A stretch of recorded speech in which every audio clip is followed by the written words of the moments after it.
One of the biggest challenges I see for leaders is distraction. Too many distractions can lead to a sense of overwhelm. And this is when you lose your focus because there's so many different things competing for your precious time and attention. And a sense of overwhelm can lead to massive stress and actually be incredibly unproductive, even though you may feel like you're busier than ever and working harder. So what do we do? What do we do with this sense of overwhelm? I'm subject to it as well. Well, one of the best things is, first of all, to check your energy. Typically, overwhelm starts to happen when we're in a fear-based, anxious state and we feel like there's not enough hours in the day to get everything done. And that's probably true, actually.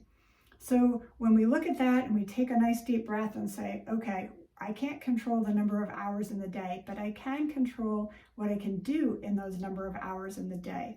So you want to look at three things. You want to look at your entire to-do list and look at what only you can do, those tasks, and then what tasks can be delegated out to somebody other than you, and then what task may be dropped. So there's like 3Ds, do it, delegate it, or drop it, or delete it.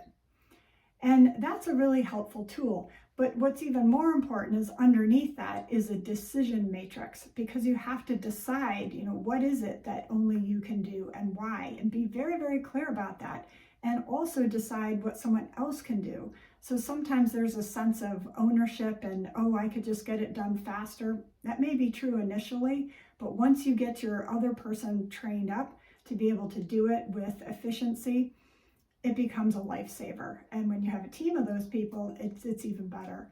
So you want to make sure that you're training up your people so that you are able to delegate to them and that they are empowered to make decisions at their level. So not everything needs to escalate to you. I see this happen all the time as well. So we want to make sure that decisions can be made with a certain person.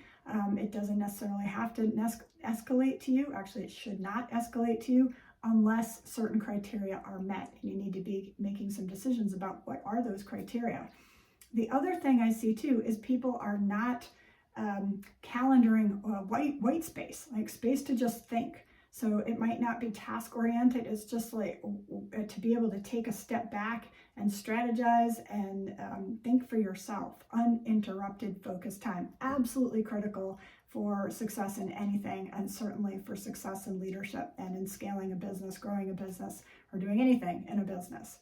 So think about those three things, making some decision criteria for yourself and for others, so that's super clear, and then looking at what you and only you can do, and be really honest about that, and look at things that you might be able to delegate, and then what can be dropped, what just isn't really part of what we really need to be doing right now.